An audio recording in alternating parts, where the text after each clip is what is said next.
Bien, ya inicié la grabación. Tengan todos muy buenos días nuevamente y bienvenidos a la tutoría número 5. Les voy a compartir mi pantalla en ese momento. Por favor, me informan cuando ya puedan visualizar lo que es la presentación.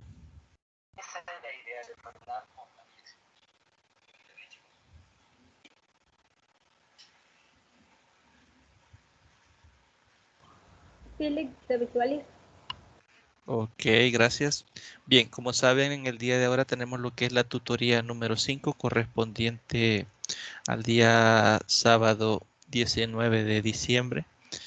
De la asignatura Recursos Didácticos para la Enseñanza de la Matemática, de la carrera de Licenciatura en Enseñanza de la Matemática, de la modalidad y matemática de la Universidad de El Salvador. El día de ahora tenemos propuesta una agenda para desarrollar. Teníamos lo que es salud y bienvenida, que es lo que estábamos desarrollando previamente, ¿no? Al inicio de la grabación. Tenemos una serie de recordatorios, un pequeño sondeo de lectura, una propuesta que es sobre los contenidos que están ahí en plataforma de lectura y tenemos un cierre, ¿no? En el cual ustedes pueden expresar sus dudas, preguntas o comentarios, ¿no? En este caso, antes de iniciar, quería plantear acá una pequeña reflexión que se apega un poco al tema que nos toca abordar el día de ahora, ¿no? Que, como bien sabemos, son estudiantes con necesidades educativas especiales, ¿no? Entonces, les he colocado ahí una pequeña imagen. Me gustaría de que al menos dos la leamos y la analicemos, ¿no? Y demos un aporte apegándolo a nuestra realidad, ¿no? Lo que está sucediendo en nuestras escuelas.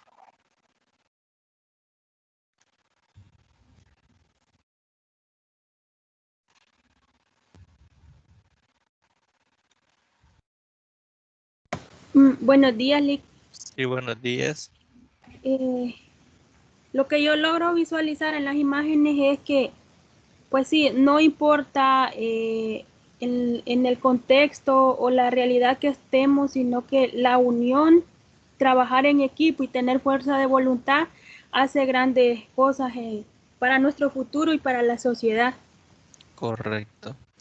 De hecho, esa es la idea, ¿no? Que veamos que acá aparece un niño que está en silla de ruedas y está posando igual que el resto, ¿no? Es decir, tiene las mismas características, tiene las mismas posibilidades, las mismas habilidades, aunque tenga ese déficit, ¿no? O llamémoslo esa deficiencia física, ¿no? En ese caso, pero es un ser humano que tiene las mismas potencialidades que cualquiera de los otros que aparecen ahí, ¿no? Entonces la invitación es esa, ¿no? No sé si alguien más quiere aportarnos algo, apegándolo ya un poco a lo que es nuestro sistema educativo. No sé si ustedes han logrado ver, tal vez en las instituciones donde ustedes estudiaron, si tenían, por ejemplo, rampas para el ingreso de niños con discapacidad física o si habían estudiantes eh, que tenían necesidades educativas especiales. Entonces, más apegándolo un poquito más ahí, no sé si alguien más quiere opinar y dar un aporte. Muchas gracias a la persona que acaba de comentarlo, ¿no? Yo donde he visto rampas o cosas de acceso para personas con discapacidad ha sido en las universidades, porque en las instituciones públicas muy raramente se ven ese tipo de cosas. Casi Sí, siempre es a veces por la falta de recursos. sí, sí, eso es lo que quería que viéramos, que en nuestro país, eh, si vemos, por ejemplo, educación básica, incluso educación media, no tenemos esa clase de acceso. Es raro ver una institución que tenga esos elementos, ¿no? Para poder eh, atender, ¿no? Las necesidades de un estudiante, en este caso, que necesite movilizarse con silla de ruedas. De hecho, creo que hasta el año pasado es que se ha comenzado a promover este hecho, ¿no? De que todas las instituciones posean rampas de acceso. Incluso no sé si ustedes han observado la calle esta que están haciendo para aquí el lado del aeropuerto, viniendo del lado del aeropuerto por la litoral para Oriente, que todas esas pasarelas ya tienen una parte con gradas y tienen una parte que es para subir en rampa, ¿no? Y ya eso ya es cambiar un poco ese chip, ¿no? El hecho de incluir a estas personas para que puedan facilitárseles el movimiento también, ¿no? Y puedan hacer las mismas actividades que hacemos el resto, ¿no? Y eso mismo está ocurriendo en las escuelas. Es hasta estos años, estos últimos años que se está comenzando a promover ese hecho. Por citar un ejemplo, en una institución donde yo estuve trabajando, se tuvo una niña que tenía esta problemática y no se tenía rampa, entonces todos los días tenían sus compañeros o los mismos docentes ayudarle, ¿no? A subir la silla al pasillo, ¿no? Y a ayudarle a entrar y salir del aula. Y se promovió el hecho de la venta de listas para poder hacer lo que es la rampa, lo que decía el compañero, ¿no? Que a veces es por recurso. A veces no es que la institución no quiera contar con estos elementos para incluir a estos niños, ¿no? Sino que no se cuenta con el recurso necesario para poder invertir, ¿no? Gracias a los dos que participaron, eh, vamos a pasar entonces a lo que son los recordatorios. En este caso, acá se me solicita darles un pequeño espacio para que ustedes puedan comentar sobre la experiencia que tuvieron en el taller 2, ¿no? En el taller, bueno, aquí dice primer taller, pero en realidad es del segundo taller, ¿no? Que lo hicimos de forma virtual. Experiencias sobre el uso de los materiales didácticos como apoyo en la enseñanza-aprendizaje de las matemáticas. Entonces les dejo el espacio. Si alguien quiere comentar su experiencia, qué le pareció, le gustó, lo utilizaría, eh, no sé, algo que desee comentar, pues también se le da el espacio.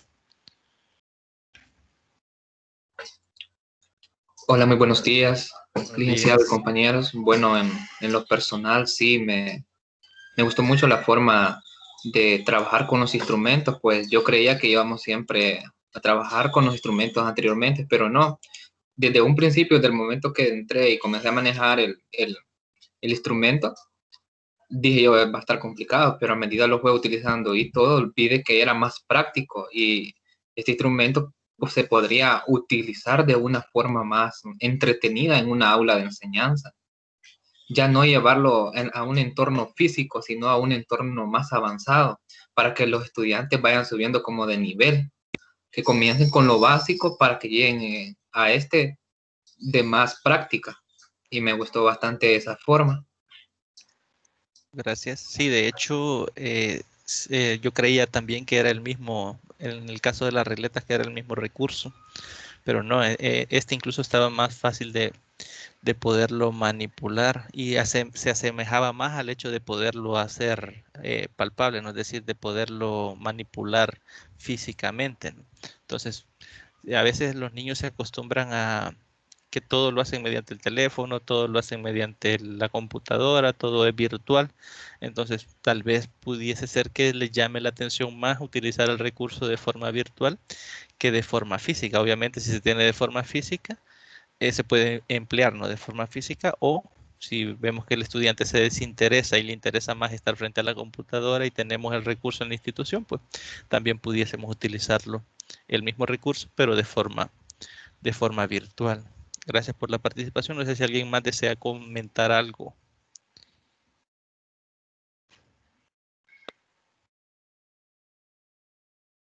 sobre su experiencia.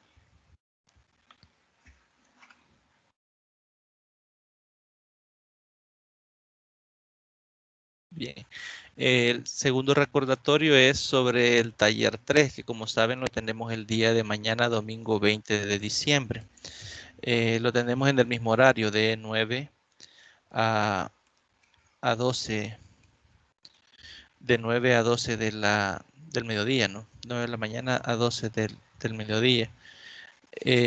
Comentarles que la dinámica va a ser la misma de los otros dos talleres, ¿no? Ustedes ingresan a Teams, vamos a dar una pequeña introducción de lo que es el recurso, que ya los que estuvieron conectados en la tutoría de repaso ya más o menos estuvieron trabajando con el recurso, ¿no? Porque desarrollamos una serie de ejemplos ahí.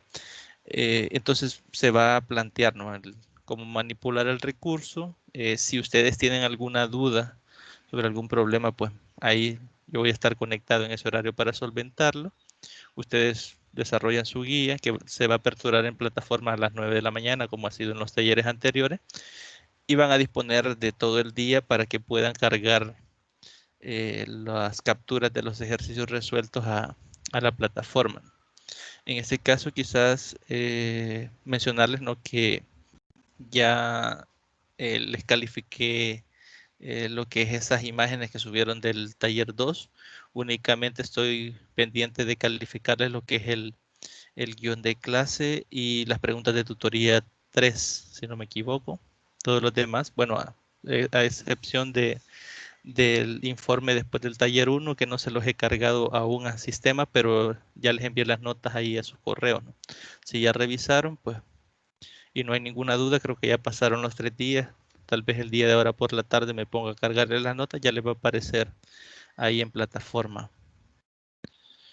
Y el tercer recordatorio, recordar que los estudiantes las fechas límites de la entrega de tareas. Bien, en este caso no sé si algunos ya se dieron el tiempo de leer lo que es el memorándum que se les ha colgado ahí en plataforma, que nos establece que debido a la problemática de las lluvias, ¿no?, a las cuestiones naturales, las 2 semanas que se desfasó el ciclo, se llegó a acuerdo de junta 270, bueno, ahí aparece el número, y las actividades que estaban previstas a desarrollarse después del 20, es decir, del lunes en adelante, del 21 de diciembre al 8 de enero, será el periodo de vacación. En ese periodo ustedes no van a tener ninguna actividad académica. Entonces se desfasaron la tutoría 6 y algunas actividades, ¿no?, que estaban previstas de entrega después del 20. En este caso, ahí en plataforma ustedes pueden revisar más detenidamente lo que es el desfase, ¿no?, que aquí lo están marcando. Por ejemplo, la tutoría 6 de la semana B, que es la semana de esta asignatura, la estaremos desarrollando lo que es el día 16 de enero. Ustedes, como les repito, del 21 de diciembre al 8 de enero no tendrían ninguna actividad, ¿no? No hay ningún problema ahí, ¿no? Entonces, las pruebas ordinarias estarían del 23 al 31 de enero, las pruebas diferidas 6 y 7 de febrero, y las pruebas de suficiencia 13 y 14 de febrero, y el cierre del ciclo estaría para el 15 de febrero. Entonces, vamos a ver cómo ha afectado esto lo que es la entrega de tareas. Si vamos a la pestaña tareas y evaluaciones, si se fijan lo que les mencionaba, las que estaban previstas para después del 20 son las que están en azul, son las que han cambiado de fecha de entrega. El taller virtual se sigue manteniendo para el día de mañana, pero la tarea de investigación, que es el informe después del taller 2, estaría prevista para que la entreguen el 9 de enero. La tarea 2, que es video de la clase utilizando el guión de la tarea 1 que ya enviaron, estaría para el 10 de enero. Las preguntas de tutoría 5 estarían para el 11 de enero. Y la tarea de investigación, que es el informe después del taller 3, que es el que desarrollamos el día de mañana, lo tendrían para el 18 de enero. Preguntas de tutoría 6, perdón, de tutoría 6, el 26 de enero, y el parcial de suficiencia para aquellos que no alcancen la nota mínima, si se llegara a dar el caso, sería para el 13 de febrero. Entonces, si se fijan, solo las actividades que estaban después del 20 de enero son las que han modificado la fecha para poderles dar ese periodo de vacaciones que se han ganado justamente, ¿no? Son fechas para que puedan convivir con su familia, ¿no? Que disfruten la fiesta, ¿no? Y pues volvemos hasta el 9 de enero, ¿no?, ya académicamente hablando. Obviamente, si se fijan, tarea 2 de investigación está el 9 de enero, y también la tarea 2 del video que también está para el 10 de enero. Entonces debemos de programarnos ustedes en su tiempo libre de tener esas actividades listas para subirlas en estas fechas, ¿no? Ya que en este caso, por el desfase que se ha dado, ya no se podría dar más prórroga, ¿no? Entonces hay que anotarlo, hay que calendarizarse cada uno de cómo las va a realizar, cuándo las va a realizar, y pues para que pueda cumplir con todas sus actividades. No sé si hay alguna duda, alguna pregunta o algún comentario hasta acá. Algo que no haya quedado claro.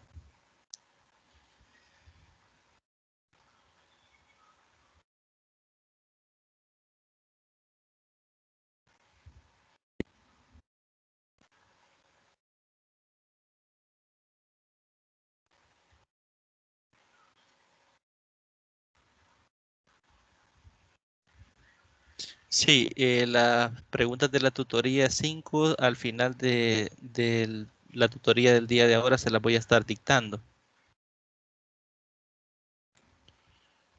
Buen día, Elizabeth. Bien, dice que de su parte está todo bien. Entonces vamos a continuar con lo que es la presentación. En este caso, ya revisamos lo que son las fechas límites de la entrega de tareas. Pasamos entonces a lo que es la propuesta.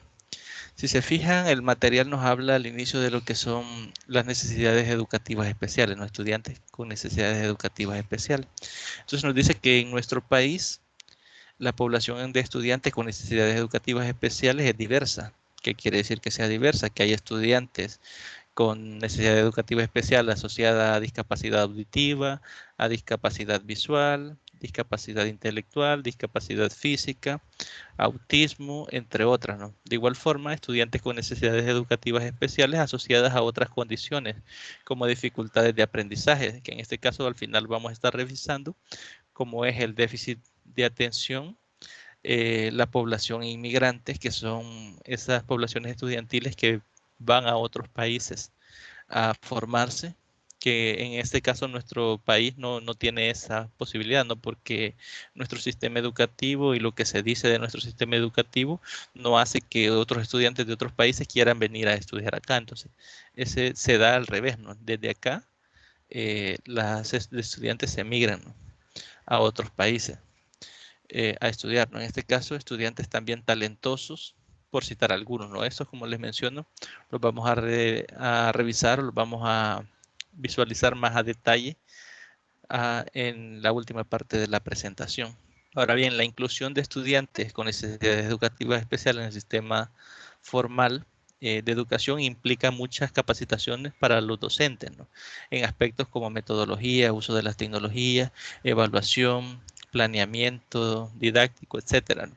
¿Qué nos quiere decir eso? Que si nos ponemos desde el punto de vista de maestro, es decir, si usted el día de mañana ejerce la docencia y usted tiene estudiantes con necesidades educativas especiales, usted tiene que tener una cierta formación, ¿no?, para poder darle el estándar de calidad a la educación que esté preparado para ese estudiante.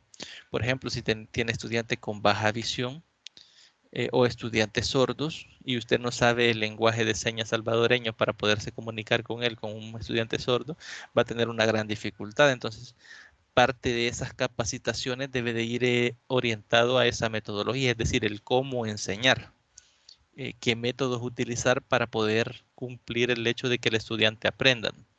Parte de eso sería, en el ejemplo citado, el que se pueda comunicar directamente con el estudiante a través de señas. Ya más adelante vamos a ver una imagen con lo que es el ESA, ¿no? Ahora bien, la selección de un medio o recurso didáctico no solo es para estudiantes con necesidades educativas especiales, sino que para todos en general. ¿Qué quiere decir esto? Que usted no debe de pensar únicamente en un estudiante para elegir un instrumento o un recurso didáctico para emplear en su asignatura, sino que debe de tratar de que todos tengan la misma posibilidad de utilizar ese recurso. Por eso nos dice que es necesario el diseño universal o diseño para todos en el aula, como lo afirma Sánchez en 2011. Dirige su atención hacia el desarrollo de productos y entornos de fácil acceso para la mayoría o para el mayor número posible de las personas. Es decir, que usted como docente, cuando seleccione un recurso, tiene que ser seleccionado en base a la mayoría o a la totalidad de estudiantes, es decir, que todos lo puedan manipular. Imaginémonos, por ejemplo, que elige la regleta de Cocinaire, por ejemplo, y dentro de sus estudiantes hay un estudiante que tiene parálisis, ¿no? Y no puede manipular el recurso, entonces usted no estaría tomando en cuenta ese estudiante. O por lo contrario, si utiliza un recurso que únicamente va a facilitarle el aprendizaje a ese estudiante y no está tomando en cuenta el resto. Entonces, hay que elegir el recurso de tal forma que todos los estudiantes puedan integrarse para realizar la misma acción. También nos dice que en la elección del medio o recurso hay que considerar las características del estudiante, de la herramienta y del entorno. Es decir, hay que ver si el estudiante lo puede utilizar, hay que ver las características de la herramienta, es decir, si la herramienta puede causar daño al que lo está manipulando, puede ser que sea filoso, y si la persona no es muy hábil manipulando los objetos puede herirse. Entonces hay que considerar esas características o si se tienen todas las posibilidades para poder utilizar esas características, y el entorno, ¿no? Si el espacio en el cual lo vamos a desarrollar es apropiado para desarrollar esa herramienta. Por ejemplo, imaginémonos que queremos utilizar el retroproyector para una clase para ayudarle a un estudiante que tenga baja visión. Entonces, en este caso puede ser de que el aula en el que la use no sea cerrada y la luz debilite la imagen. En ese caso estamos evaluando el entorno. El entorno no me dejaría, en este ejemplo, poder utilizar esa herramienta. Entonces hay que considerar esos tres elementos. Primero, características del estudiante. Segundo, las características de la herramienta. Y tercero, la característica del entorno. Pero más importante es que el usuario lo pueda utilizar sin importar sus habilidades y que su uso implique el mínimo esfuerzo físico. Además, deberá de sentirse bien con la herramienta, y de no ser así, se recomienda buscar otros apoyos hasta que el estudiante los valore en su forma positiva. ¿Qué quiere decir eso? Que si el estudiante no concibe o no le gusta el recurso que usted está utilizando y no lo considera o no lo haya interesante o apropiado, es mejor retirar ese recurso y buscar otro recurso que sí le llame la atención y que sí lo pueda orientar de forma positiva el aprendizaje, que obligarlo a utilizar un recurso que al estudiante no le gusta o le dificulta. Entonces nos dice acá que para los estudiantes con necesidades educativas especiales en el mercado existen muchas ayudas técnicas, como por ejemplo las pantallas táctiles, las cuales son accesibles con los dedos o un puntero que equivale al uso del ratón, y el software para estudiantes ciegos que puedan ser utilizados mediante el reconocimiento de la voz, y hay incluso hasta impresoras que generan salidas escritas en lenguaje braille para que estudiantes ciegos lo puedan leer, ¿no? Siendo una problemática en el país los presupuestos y los fondos con que disponen en los centros escolares, que es lo que hablaba el compañero cuando estábamos reflexionando la imagen. Por ejemplo, yo en mi vida yo nunca he visto una impresora que imprime en braille. No sé si alguno ha tenido la posibilidad. Yo de hecho hasta que comenzaba a revisar esta teoría y veía las imágenes y me puse a estar buscando en internet, y comencé a ver que hay muchas impresoras, pero son muy costosas, ¿no? Entonces en nuestro país yo creo que no hay escuelas que posean, tal vez algún colegio privado o alguna escuela especializada, ¿no? Para tal vez atender a niños que tengan deficiencia visual, ¿no? En este caso, que sean ciegos, ¿no? Entonces creo yo que, bueno, al menos yo desde mi perspectiva creo que de los centros escolares a los que yo he tenido la posibilidad de ingresar, no he tenido la oportunidad de ver esta herramienta. Aquí también nos habla algo que es, quiero ver, aquí hay para personas que tienen parálisis de algún tipo, hay estos punteros, por eso coloqué la imagen. No sé si alguno ha visto esta serie. Esta es una serie que transmiten, no sé si en Fox, o no recuerdo el canal, que se llama Sin Palabras, que es producida en Estados Unidos y es de un niño que tiene parálisis cerebral. Él va a la escuela como todo el resto de estudiantes, es decir, no va a una escuela por sus condiciones que lo atiendan de forma diferente. O sea, para los padres, en este caso, para hacerlo que se siente igual al resto, lo mandan a una escuela común y corriente, solo que le ponen a alguien que lo ande movilizando, como tiene parálisis completa de todo el cuerpo, lo único que puede mover es la cabeza, anda alguien siempre con él ayudándolo. Entonces, si se fijan detenidamente en la imagen, tiene acá este pequeño recurso, ¿no? Que es para él, acá tiene una computadora donde tiene un teclado y él con la cabeza apunta las letras, las palabras, para formar las palabras para que la persona que le anda ayudando entienda qué es lo que le está diciendo. Entonces la otra persona se expresa por él. Entonces es una serie bastante interesante de ver, que yo les invitaría, ¿no? a que la revisemos, pero el punto en este caso es más que todo observar el hecho de la tecnología, ¿no? Cómo viene a facilitar el hecho de que estos estudiantes con necesidades educativas especiales se puedan incorporar a la educación tradicional, ¿no? o educación formal o normal, ¿no? En ese caso. Y ahí nos dice acá que en el aprendizaje de las matemáticas para estudiantes con necesidades educativas especiales existen recursos específicos que se pueden utilizar. Para el estudio de la aritmética, por ejemplo, para personas o para niños que tienen problemas de visión, que sean ciegos o que tengan baja visión, se puede utilizar lo que es el abaco de Kramer, las cajas aritméticas o las plantillas de dibujo. En este caso, el abaco de Kramer nos dice que es un recuadro rectangular en el cual se encuentran filas o columnas, cada una de las cuales contiene 5 cuentas, ¿no? Que son las que están ahí. Entonces se pueden hacer cálculos, sumas, restas, utilizando ese abaco, ¿no? Y también tenemos lo que son las cajas aritméticas, que contienen un número de tableros con celdillas para operar los números y los prismas, ¿no? Y nos aparece ahí en la foto. Si ustedes lo buscan en Google, ahí van a encontrar muchas imágenes, incluso van a encontrar diferentes tipos y hasta videos, ¿no? De cómo utilizarlo.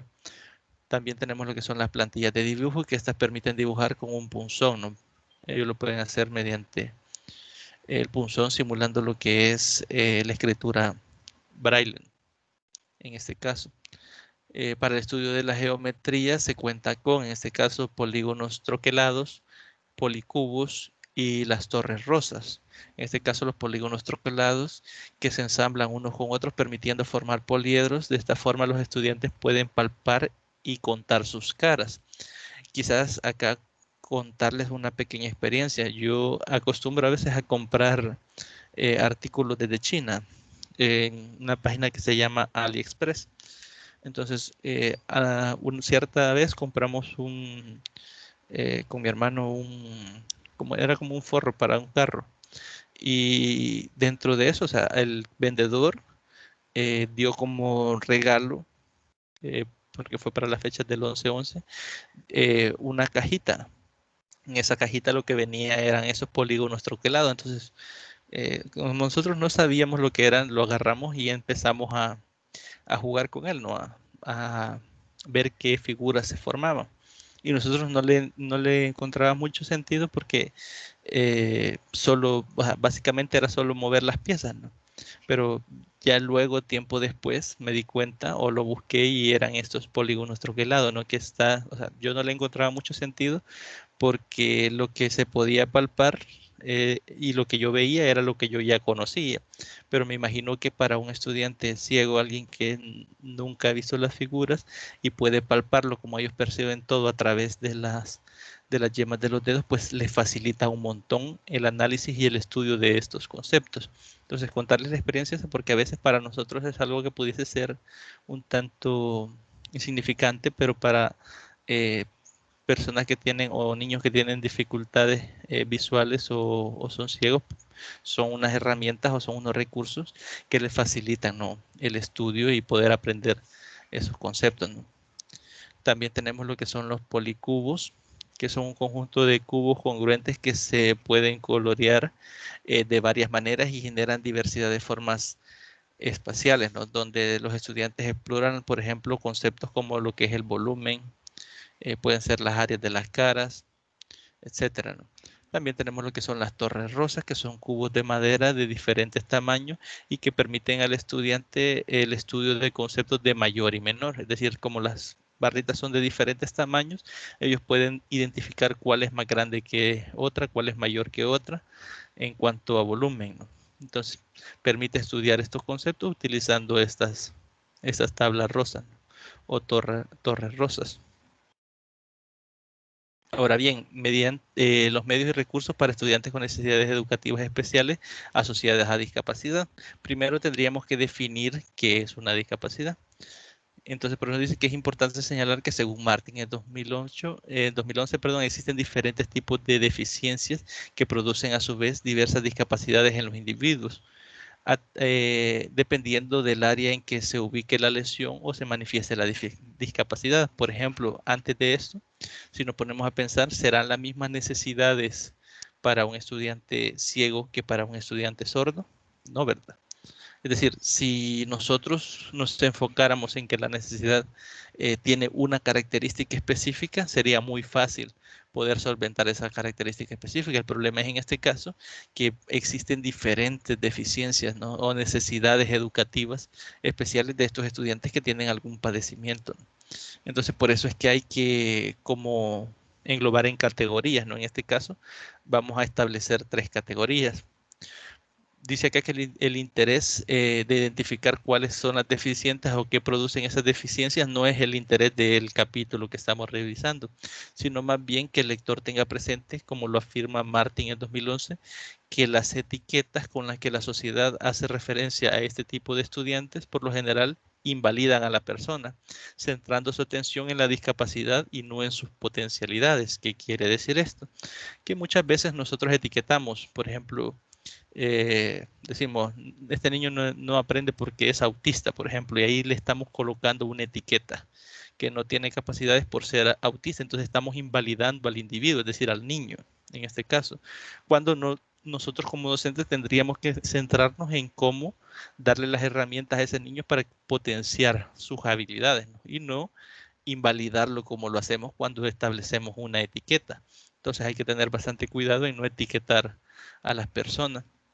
Yo tuve la oportunidad en un colegio hace ya varios años que trabajé, que había un niño que yo en realidad, pues, porque yo no he sido formado para identificar, digamos, el tipo de necesidad educativa que este niño pudiese tener, yo comencé a trabajar y a ese niño lo tenían por, así literal, malmente expresado, pero por malo, que no era bueno en ninguna asignatura, que algún problema tiene.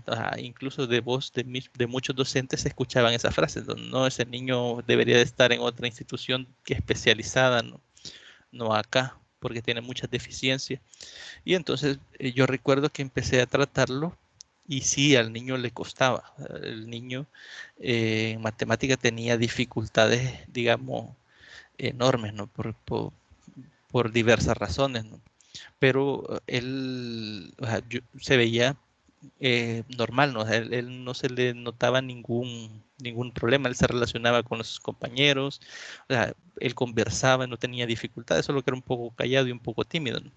Entonces, una vez, porque ahí en ese colegio era prohibido, ¿no? El hecho de que los estudiantes a veces salieran de las aulas en horario de clase, ¿no? Entonces, una vez él estaba queriendo trabajar y me decía de que no podía concentrarse.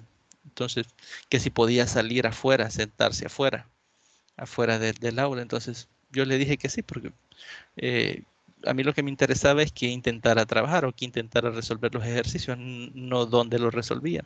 Entonces, él salió, se sentó afuera el solo a la orilla de la puerta y trabajó todos los ejercicios y o sea, yo me quedé sorprendido porque eso era algo que nunca lo hacía.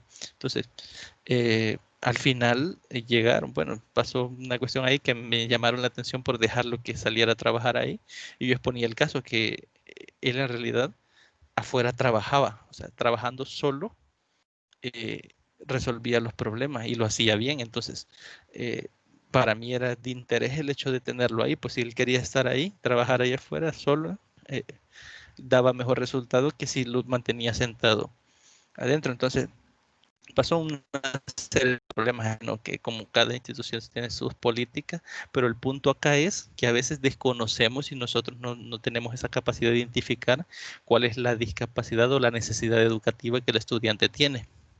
Entonces, a veces nosotros etiquetamos de malo, por eso les mencioné el ejemplo, que dicen, no, este estudiante es malo para la asignatura, no. Incluso algunos utilizan unos peyorativos que son un tanto más fuertes, ¿no? Pero que no debemos de utilizar nosotros como docentes, ¿no? En este caso, el establecer etiquetas, nosotros debemos de centrarnos más en potencializar las cualidades o las características que tienen esos estudiantes, ¿no? Entonces, en este caso, para efectos de identificación, vamos a establecer 3 categorías: discapacidad auditiva, discapacidad visual y discapacidad física, ¿no? Estudiantes englobados en esas 3 categorías. Vamos a comenzar con la discapacidad auditiva. Sordos o personas sordas son aquellos individuos cuya capacidad para oír está limitada, que no es funcional para los propósitos ordinarios de la vida, dado que su deficiencia es tan severa, profunda o prácticamente total. Es decir, aquí engloba esta definición aquellos estudiantes que tienen algún grado de deficiencia, es decir, escuchan, pero escuchan casi que se les necesita gritarle para que escuchen, o escuchan muy poco, o no escuchan nada, ¿no? Es decir, todos los que tienen esas clases de discapacidades entran dentro de lo que es la discapacidad auditiva, todos aquellos que tienen esa, digamos, esa problemática de no escuchar, eh, por decirlo así, igual que el resto, ¿no? Que no se escuche con normalidad, ¿no? Por su parte, las personas con hipoacusia son las que presentan diferentes grados de pérdida auditiva, si responden al habla y a otros estímulos auditivos. Martin en 2011 afirma que el rango de funcionamiento y capacidad intelectual de niños con sordera parece ser el mismo con niños sin problemas auditivos. Es decir, que los niños que presentan problemas auditivos tienen la misma capacidad intelectual que niños que no tienen ninguna dificultad. Entonces, en esta clase o en este caso, lo que genera esa problemática directamente que el niño tenga problemas de aprendizaje no es su capacidad intelectual, sino el hecho de la limitante que tiene con respecto al oído, ¿no? Entonces, en nuestro medio se ha tenido la experiencia de que personas con sordera presentan problemas de rendimiento académico que no pueden ser relacionados directamente con su bajo nivel intelectual, sino más bien con sus vivencias personales y la comunicación limitada con otros por la deficiencia particular, ¿no? Que eso lo señala Marín en 2011. Que es lo que estábamos mencionando, ¿no? Que no podemos atribuirle el bajo rendimiento académico al hecho de que sea sordo por ser sordo, ¿no? Sino al hecho de que tiene problemas para comunicarse. Y de hecho nosotros como docentes, la herramienta que más utilizamos para transmitir el conocimiento o para explicarnos, por decirlo así, o para generar que el estudiante pueda construirnos su propio conocimiento, siempre es mediante la voz, ¿no? Entonces, él tiene un problema con el lenguaje cuando no puede percibir mediante su oído lo que es esta información, ¿no? Entonces, si nosotros como docentes no conocemos, digamos, métodos o herramientas que faciliten a estas personas el aprendizaje, vamos a tener un grave problema, ¿no? Porque vamos a estar fallando en nuestra labor docente. En algunos casos se cuentan o existen en el mercado algunos elementos que pueden mejorar esta deficiencia, ¿no? Cuando es reversible, ¿no? O no reversible, sino cuando se puede solventar a través de uno de estos aparatos. Entonces, a veces solo se les coloca estos amplificadores o estos dispositivos y ya los niños pueden escuchar, ¿no? Con normalidad. En este caso les ayuda esta tecnología a que puedan percibir también los sonidos tal cual lo hacemos nosotros, los que no tenemos ninguna de estas necesidades educativas, ¿no? o estas deficiencias. En El Salvador contamos con lo que es el lenguaje de señas salvadoreña o alfabeto manual. La de dactilología es la representación que se hace con las manos de cada una de las letras que componen el alfabeto manual, y por este medio las personas sordas se pueden comunicar con el idioma español por más complicado que sea la palabra. En casi todo el mundo los alfabetos manuales emplean una sola mano, salvo en Inglaterra, ¿no?, que utilizan las dos manos. Y aquí aparece, bueno, la imagen está un poco borrosa, pero si se fijan ahí aparece, ¿no?, la A, la B, todo el abecedario, ¿no? Y es propiamente el lenguaje de señas salvadoreño. Si se fijan, como docentes nosotros no aprendemos esto. Es decir, lo ideal sería de que lo conozcamos y lo manejemos, ¿no? Porque si algún día tenemos la necesidad de comunicarnos con un estudiante que tenga una deficiencia auditiva y tenga la necesidad educativa eh, especial, ¿no? En este caso de que nosotros tengamos que comunicarnos con señas con ellos, tenemos que aprender lo que es el lenguaje de señas salvadoreña, que por sus siglas se escribe LESA. No sé si alguno de ustedes ha tenido la oportunidad o lo conoce, porque a veces en nuestro entorno, a veces tenemos vecinos, a veces tenemos amigos o amigas que tienen esa deficiencia y a veces nosotros tenemos que aprenderlo. En mi caso particular, yo no lo domino, es decir, yo no lo manejo. No sé si alguno me quisiera comentar alguna experiencia, si lo ha utilizado.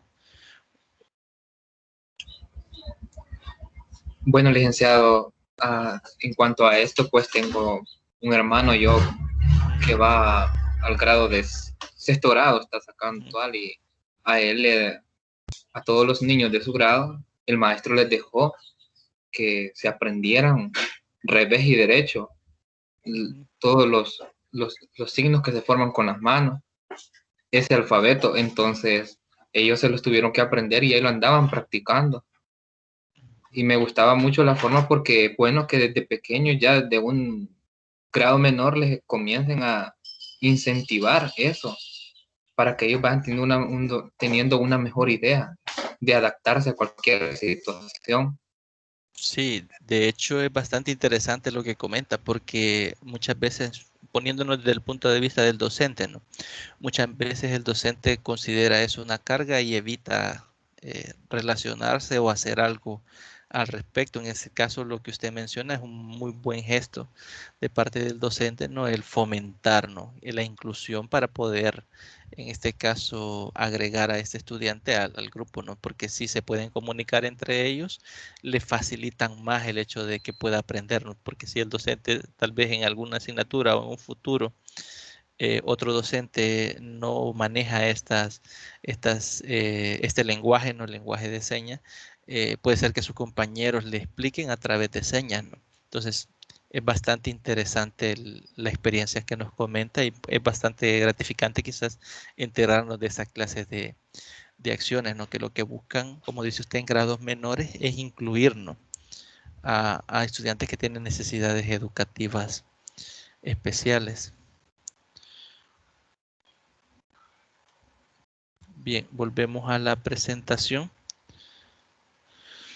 Luego dice acá que es importante tener presente que el rendimiento académico no solo de los estudiantes sordos, sino que de los estudiantes en general depende mucho del dominio de la lengua y de las características para comunicarse. De aquí la importancia de que los docentes reciban algún tipo de capacitación en lenguaje de señas salvadoreña o LESA, ¿no?, para brindar la atención adecuada a aquellos estudiantes que lo requieren. Y aquí podemos ver una imagen donde un docente está explicándole a un estudiante o a un niño o niña en este caso que tiene ese déficit auditivo, ¿no?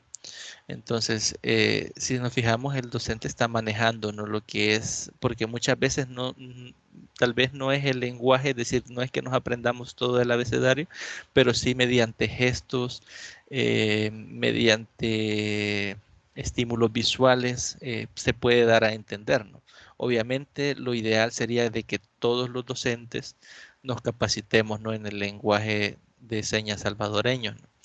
¿Por qué? Porque no sabemos si va a ser un año o en otro, nos va a tocar asistir a un estudiante que tenga esa necesidad, y es mejor tener la herramienta y no utilizarla que no tenerla en este caso. Hay que tener presente que con estudiantes sordos se puede trabajar cualquier contenido matemático. Como veíamos anteriormente, no quiere decir que porque tengan esta discapacidad auditiva, su inteligencia es menor que el de alguien que no tenga esta discapacidad, sino que a veces el rendimiento es menor, pero directamente por los problemas de comunicación que puede tener ese estudiante, ¿no? Entonces, por eso puede abordar cualquier contenido matemático, en este caso, como cualquier estudiante, sin ninguna dificultad, ¿no? Ya que su sordera no influye en su capacidad cognitiva, que es lo que le mencionaba, ¿no? Por eso es importante hacer uso de todos los elementos gráficos que se tengan a la mano para comunicarse con ellos y hacer todas las adecuaciones necesarias que se requieran para que en la medida de lo posible se exista esa mediación pedagógica, ¿no? Para el tratamiento de los contenidos. Ese sería en cuanto a la discapacidad auditiva. Ahora vamos a ver lo que es la discapacidad visual. Ramírez en 1993, citado por Marín en 2011, da una definición de la deficiencia visual desde un punto de vista educativo y señala que ciego es la persona que carece totalmente del sentido de la vista o que solamente percibe la luz, la cual le sirve para orientación y movilidad, y aprende principalmente a través de los sentidos del tacto y del oído. De acuerdo con esta definición, el alumno ciego requerirán en su proceso de aprendizaje del uso de recursos que no tengan un formato de salida visual impreso, excepto si está escrito en braille, ¿no? Es decir, no podemos a un estudiante que tiene dificultad visual, no le podemos dar un texto para que lo lea, ¿no? O dicho de otra forma, un texto que no esté escrito en braille. Para ello, dice, con baja visión, recursos con formato de salida con una tipografía de letra más grande y negrita, como otros recursos ópticos o tecnológicos que les permitan maximizar la salida de lo posible y la baja visión que poseen. En este caso es más que todo para aquellos estudiantes que sí tienen una visión, pero esa visión es limitada, es decir, tienen dificultades. A veces hay estudiantes que aún utilizando lentes no ven correctamente, entonces a veces a ellos se les puede utilizar retroproyectores y ampliar las imágenes a tal grado que puedan ellos visualizar lo mismo que el resto visualiza sin mayor esfuerzo. Por otro lado, es recomendable que el docente conozca la clasificación que hacen los expertos en el tema de ubicar a los estudiantes con deficiencia visual dentro de los procesos de aprendizaje, y de esta forma seleccionar las actividades y los recursos a utilizar. Barrage en 1986, citado por Marín en 2011, menciona 3 características. En este caso, la primera dice deficiencia visual profunda. En este caso, no utiliza la vista para tareas detalladas, es decir, no utiliza la vista para nada, no en ningún sentido. Número 2, deficiencia visual severa. Requiere más tiempo para realizar las tareas visuales, aunque con la ayuda de recursos de iluminación y su desempeño es menor que el de los estudiantes con visión normal, ¿no? Y número 3, deficiencia visual moderada. Las tareas las realiza con ayuda de recursos de iluminación y su desempeño es igual que el resto de estudiantes, no con visión normal. También nos dice que en el mercado existe una gran variedad de herramientas que pueden ser utilizadas en la atención de este tipo de estudiantes. Por ejemplo, máquinas de escribir en sistema braille, es decir, hay máquinas en las cuales se puede escribir y la hoja que sale, ¿no?, de la escritura ya viene en braille, ¿no?, para que el estudiante pueda leer.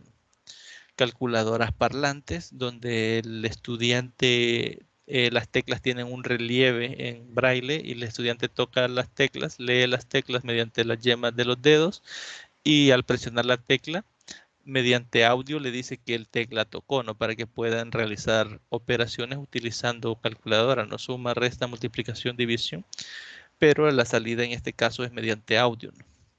También tenemos los audiolibros que son utilizadas mediante las grabadoras, Y también tenemos lo que es los amplificadores de pantalla, que muchas veces, o retroproyectores, nosotros podemos hacer más grande la pantalla de modo que si tiene una baja visión, puede el estudiante visualizarlo con menores dificultades que si no se ampliara la imagen.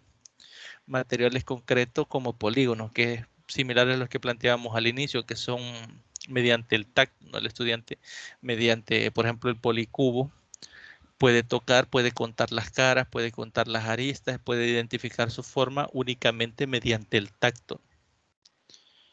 Y ahora vamos a conocer quién fue Luis Braille. Que es un sistema, el braille es un sistema de lectura y escritura táctil para personas ciegas, que fue inventado a mediados del siglo XIX por el francés Louis Braille, quien perdió la vista a los 3 años de edad en un accidente mientras jugaba en el taller de su padre, ¿no? Entonces él fue el que inventó o ideó lo que es el sistema braille y aquí lo podemos observar, ¿no? Si nos fijamos, cada letra o para cada letra tenemos esos 6 puntos. Los que están en negrito serían los que se hacen con el punzón en la página, pero ubicamos la posición. Es decir, esta distancia que hay desde esos puntos no es antojadiza, es decir, no es que así se me ocurrió y que así puede ser, es decir, no debe de variar, tiene que ser la misma distancia, porque según el autor de este sistema de lectura, es la forma en que las yemas de los dedos detectan más fácilmente las letras, ¿no? Es decir, entonces aquí tenemos un punto, así es la A, esos 2 puntos es la B, los 2 primeros puntos es la C y así está todo el alfabeto, ¿no? Entonces así ellos pueden leer lo que es braille, ¿no? Mediante cada una de las letras del abecedario. Y aquí nos dice lo del tamaño y la distribución de los 6 puntos que forman el llamado signo generador. No es un capricho, sino que es fruto de la experiencia de su inventor, pues está comprobado científicamente que las yemas de los dedos están capacitadas para captar ese tamaño en particular. Es decir, que están captadas capacitadas, perdón, para captar el tamaño de las círculos del punzón y la distancia que hay entre esos elementos. Entonces, hay estudiantes que han aprendido, ¿no?, la lectura braille, que lo realizan bastante rápido.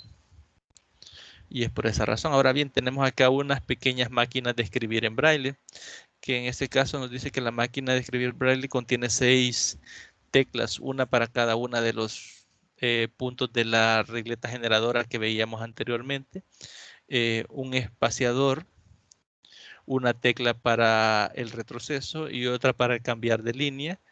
El modelo más utilizado es el de Perkins Braille y se fabrica en Massachusetts, Estados Unidos.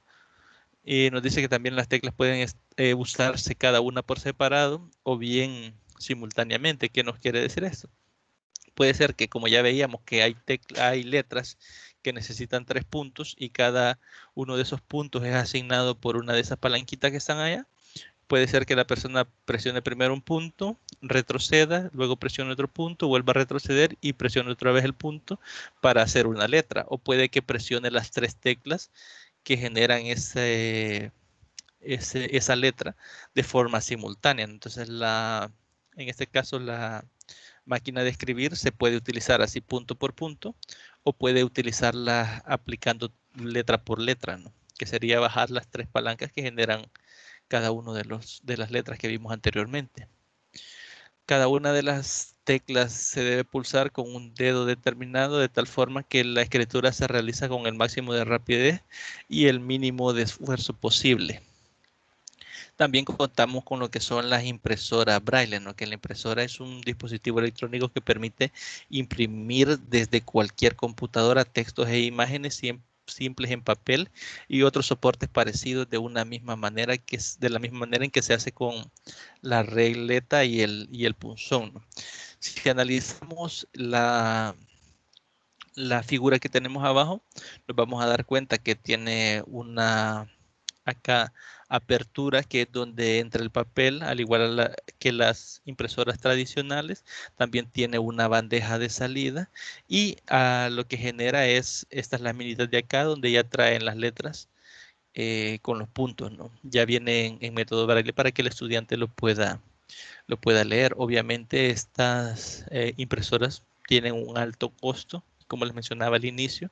Al menos de mi parte, yo nunca he tenido la posibilidad de ver ni en funcionamiento ni a la venta esta clase de impresora. También contamos con lo que son las calculadoras parlantes, ¿no? Que tienen ahí los audífonos, y en las teclas tienen unos pequeños relieves que están en braille para que el estudiante toque y pueda identificar los números y pueda digitar el número. Entonces, cuando digite el número, escucha la tecla que presionó y escucha también, por ejemplo, si presiona el más, escucha el nombre del símbolo y así puede efectuar cálculos, ¿no? Incluso el resultado también se lo dicta mediante sonido, ¿no? Para que el estudiante identifique directamente el resultado, que es otro recurso con el que se cuenta. Ahora bien, vemos lo que es la discapacidad física. Las personas que poseen una discapacidad física, ya sea paraplegia, cuadriplegia o amputaciones, muestran una alteración en sus capacidades de movimiento y generalmente tienen dificultades para manipular objetos y desplazarse de un lugar a otro por sus propios medios, pero a nivel cognitivo tienen las mismas capacidades que el resto, que alguien que no tenga discapacidad física. Es decir, para aprendizaje se puede utilizar medios visuales, se pueden utilizar medios auditivos, y lo que tendríamos que tener cuidado es con la cuestión de movimiento, ¿no? Que si utilizamos un recurso para estudiantes que tienen esta necesidad educativa especial, este recurso tendría que ser fácil de manipular y que ese estudiante pueda hacerlo, ¿no? Ahora bien, si tiene cuadraplegia o amputaciones en sus manos, pues no es recomendable el hecho de utilizar recursos manipulables, ¿no? Sin embargo, la discapacidad física no tiene que ser un impedimento para que estudiantes con necesidades educativas especiales puedan tener un proceso de enseñanza y aprendizaje como cualquier otro niño, ¿no? Que ahí lo podemos ver en la imagen. De acuerdo con Marín en 2011, para dar apoyo educativo a ese tipo de estudiantes, el docente debe facilitar la estabilidad del estudiante dentro del programa escolar y sugerir adaptaciones en los contenidos, la metodología, el mobiliario y los recursos didácticos utilizados, ¿no? Es decir, quizás es la necesidad educativa especial que menos adecuaciones necesita directamente para el desarrollo docente, ¿no? Es decir, para que usted pueda cumplir satisfactoriamente los procesos de enseñanza-aprendizaje. Y ahí culminamos lo que son las tres categorías, ¿no? Que veíamos, que son las auditivas, las visuales y la discapacidad física, ¿no? Ahora bien, vamos a ver lo que son las ayudas técnicas y algunos software. Software para estudiantes con necesidades educativas especiales. El empleo de una computadora requiere en la medida de lo posible poseer un buen sentido de la vista y del oído e intactas las capacidades manipulativas para procesar la información por medio de las diferentes interfaces como la pantalla, el teclado, los periféricos, los comandos, los menús, carpetas, iconos, entre otros. En este capítulo se describirá un software libre, es decir, un software gratuito, que puede ser utilizado para trabajar con estudiantes con necesidades educativas especiales y que propondrá una estrategia metodológica. Es decir, si ustedes revisan detenidamente el material, se van a dar cuenta que ahí hay varias propuestas pedagógicas para abordar con estudiantes con necesidades educativas especiales ciertos contenidos. En este caso, en la tutoría solo asigné uno, que es el software que vamos a ver a continuación. Si ustedes quieren profundizar más en ello, pues les recomiendo que lean el material y pues revisen esos elementos que nos dan ahí, ¿no? Aquí solo vamos a revisar el software y vamos a nombrarlos, pero no vamos a digamos, a ahondar tanto en estos elementos. Bien, tenemos lo que es el software matemática, su descripción y algunas aplicaciones. Primero nos dice que este software se puede estudiar diferentes tópicos, no solamente relacionados con las matemáticas. Por ejemplo, además de estudiar fracciones, conjuntos numéricos, enteros, geometría, se pueden desarrollar contenidos de geometría, ciencias, vocabulario, todo esto en varios idiomas. Y aquí tenemos lo que es la interfaz, ¿no? O dice en la figura se muestra la interfaz de la herramienta. Ya acá en este enlace que tenemos por acá, se los puedo mandar y si ustedes están en la computadora, ustedes lo pueden abrir para que lo hagamos un poquito más interactivo. El desarrollo aquí se lo voy a escribir en los comentarios. Si ustedes abren ese enlace, vamos a verlo, vamos a abrir por acá.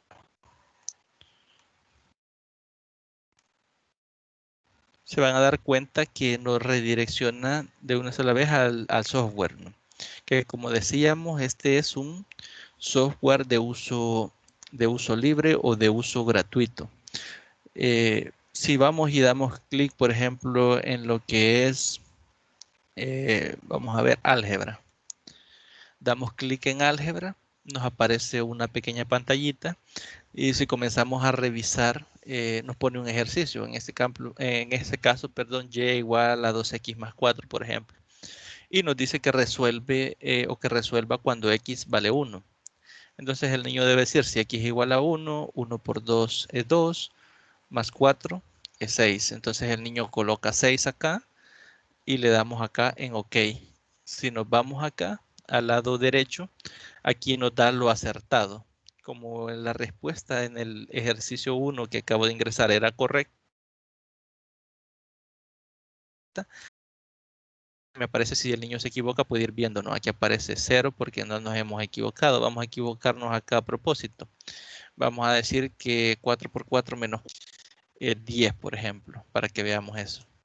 Damos en OK y ahí ya nos dicen, ¿no?, que va un acertado y que se ha equivocado también una vez. Y también llevamos lo que es el reloj, que llevamos 40 segundos en este caso. Ahora bien, ya analizamos lo que nos aparece a nuestro costado derecho, que tenemos los acertados, las equivocaciones y el tiempo, ¿no?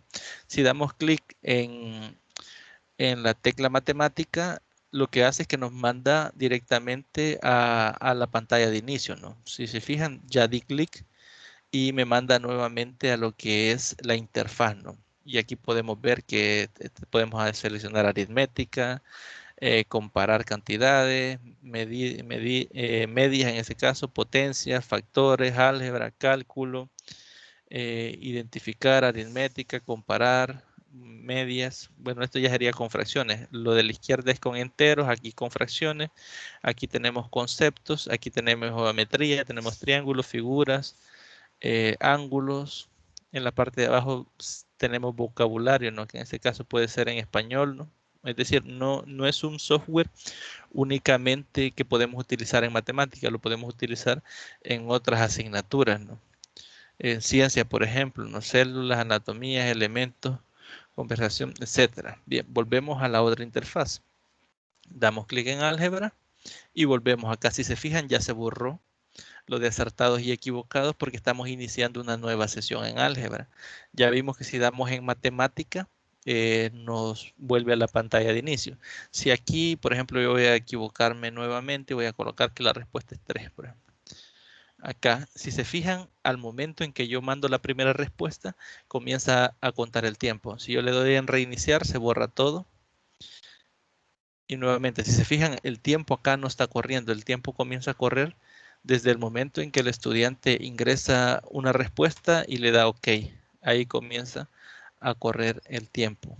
Si le damos en reiniciar, ya vimos, se borra todo lo de acá y nos plantea un nuevo ejercicio como que acabamos de ingresar. Ahora vamos a analizar lo que tenemos al costado izquierdo. Al costado izquierdo tenemos lo que es largo. Largo se refiere a la cantidad de ejercicios que el estudiante debe desarrollar para finalizar la actividad. vemos que va de 10 en 10, bueno, comienza con 5, de ahí va de 10 en 10 hasta llegar a 100. Si le doy abierta, pues puede pasar de 100 ejercicios, ¿no? Hasta que puede ser infinito. No sé en realidad la programación hasta cuánto estará. Si le das 5, son 5 ejercicios nada más para terminar la cantidad. Es decir, aquí únicamente en largo, el docente elige cuántos ejercicios quiere que el estudiante trabaje, ¿no? En este caso, si nos vamos al nivel, en este caso es la complejidad del problema. Vemos, por ejemplo, que aquí tenemos 5 ejercicios. Si yo selecciono nivel 1, vemos que es un ejercicio súper simple, ¿no? Que y igual a x menos 5, x vale 8, 8 menos 5, 3, ¿no? Ahora bien, si aumentamos el nivel a 9, por ejemplo, nos fijamos de que ya tiene una dificultad mucho mayor, ¿no? ¿Por qué? Porque ya tenemos involucrado potencias, distintos signos, distintas operaciones. Aquí hay multiplicaciones, hay sumas y hay restas, ¿no? Entonces, en el nivel, dependiendo del grado para el cual usted como docente vaya y lo quiera utilizar, así va a variar, ¿no? Usted elegiría previamente, dependiendo del contenido que esté trabajando, qué nivel es el que se le facilita más, ¿no? Si nos vamos a la duración, cuando hablamos de duración estamos hablando del tiempo. Como veíamos anteriormente, acá nos va marcando el tiempo. En este caso ustedes pueden elegir 30 segundos, 1 minuto, 10 minutos, 20 minutos, o incluso, bueno, aquí son horas, 30 horas. Ah, no, esto es media hora, 1 hora, 2 horas, 3 horas, bueno, a un máximo de 30 horas, ¿no? También el estudiante tiene la posibilidad de poner pausa, pero únicamente puede poner 4 pausas. Es decir, no puede estar pausando más de 4 veces. Por ejemplo, digamos que comienza el ejercicio, aquí yo coloco un número, el tiempo comienza a correr. Si el estudiante necesitara un espacio para hacer algo, ya sea para ir al baño, algún receso o algo dentro de la actividad, solo tendría que poner en sí en pausa y el tiempo tendría que dejar de correr. Vamos a ver. Primera pausa. No sé por qué no me está funcionando.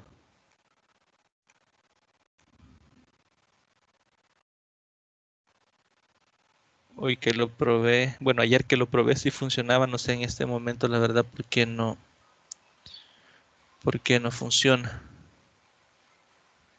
Bien, pero en teoría, si ponen acá el número de pausa que pueden utilizar, el tiempo tendría que detenerse y de ahí para reanudarlo solo se le da en no y entonces comienza a correr nuevamente el tiempo. En ese caso debe ocurrir algún problema en el código para que no lo esté deteniendo. Y luego abajo de eso tenemos las cualidades que va a tener el nivel que estamos trabajando. Por ejemplo, si buscamos resolver con base a Y, se fijan cómo cambia las ecuaciones, ¿no? Podemos cambiarlas directamente desde acá. Si buscamos que resuelva, que tenga fracciones o que tenga decimales, aquí es 1.1x por 2, damos clic y activamos la pestañita. Si buscamos que resuelva con x, que encuentre el valor de x, en este caso sería el tercer elemento, que tenga fracción de un medio multiplicando, sería acá, y así sucesivamente, ¿no? Podemos tener acá simplificación, que el estudiante tendría que desarrollarlo a mano para ver cuáles de las opciones es el resultado, ¿no? Obviamente podemos marcar más de un elemento. Por ejemplo, si marco esto y marco esto, me mete o me agrega lo que son números decimales con valores negativos, no y fracciones. Y así ustedes elijan qué es lo que quieren realizar. Si quieren, por ejemplo, intersecciones, incluso si quieren encontrar lo que son pendientes, si estuviésemos estudiando lo que son ecuaciones lineales y nos da lo que es la gráfica. Entonces acá, por ejemplo, nos dice qué pendiente tiene esto. Yo digo, tiene pendiente 2, por ejemplo, y doy OK. Y cambia la gráfica y me aparece otra gráfica. En este caso tiene pendiente 2, 3, 4, 5. Pendiente 5 y cambia la gráfica. Y así sucesivamente, ¿no? Aquí ya tenemos pendiente negativa, 1, 2, 3, 4, sería menos 4. Damos OK y ahí nos va cuantificando, ¿no? Los acertados, los equivocados y el tiempo que está transcurriendo, ¿no? Esto es bastante interactivo. Y, por ejemplo, si queremos hacer la gráfica, nosotros marcamos en hacer la gráfica en el nivel 3 y aquí nos dice que ubiquemos los puntos, ¿no? Por ejemplo, la ecuación 5x más 10, ¿no? En este caso tendríamos que ubicar al menos lo que son 3 puntos. Por ejemplo, si x es 0, y vale 10. Colocamos ese punto. Si x es menos 1, y vale 5. Nos ubicamos por ahí, creo. Si x es menos 2, perdón, o si x, vamos a ver, para sacar el tercer punto entero, menos 2 por 5,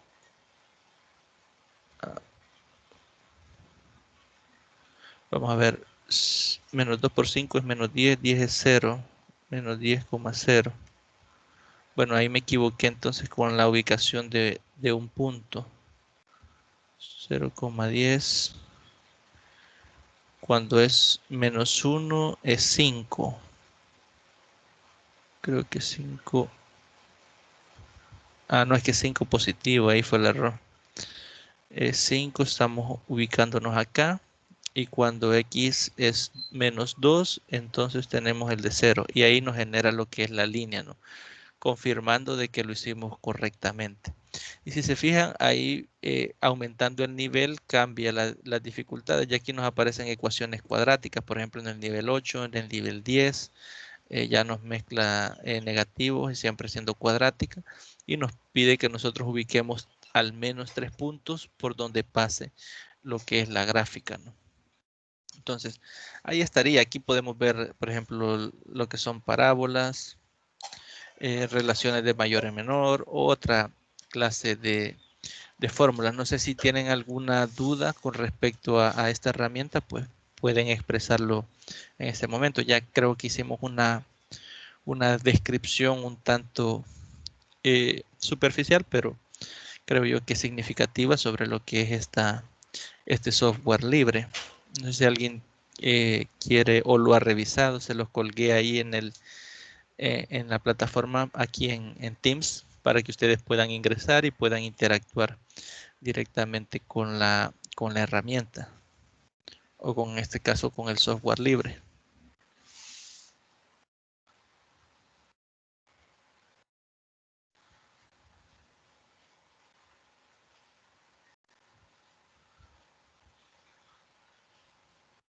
No sé si hay alguna duda, algún comentario, algo que quieran que revisemos con relación a esa herramienta. Si no, continuamos con la presentación. No, Lick, de mi parte todo está bien claro. Está bien bonita la herramienta para... Okay. Sí, para utilizarla está bastante interesante, de hecho. Entonces vamos a continuar con la presentación.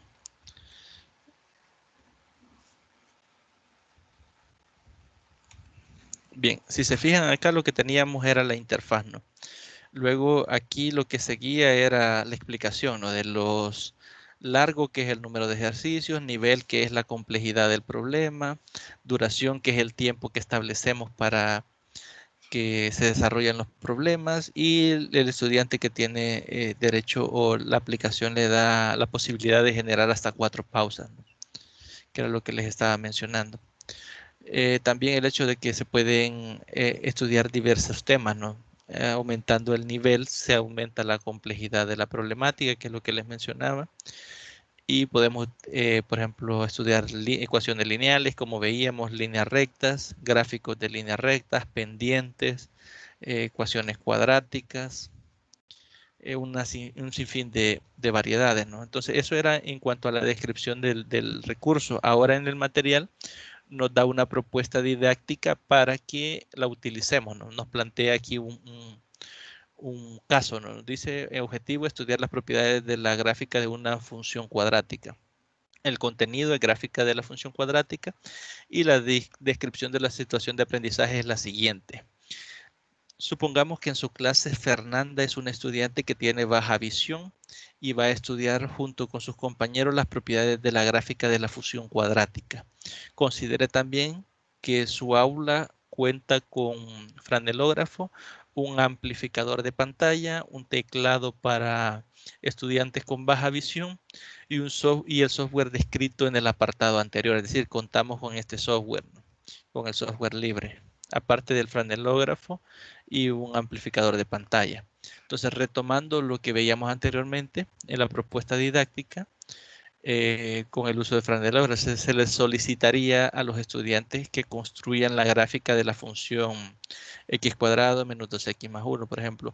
En el caso de Fernanda, puede utilizar el software y el amplificador de pantalla y construir la gráfica de la función dada como se muestra en la figura, ¿no?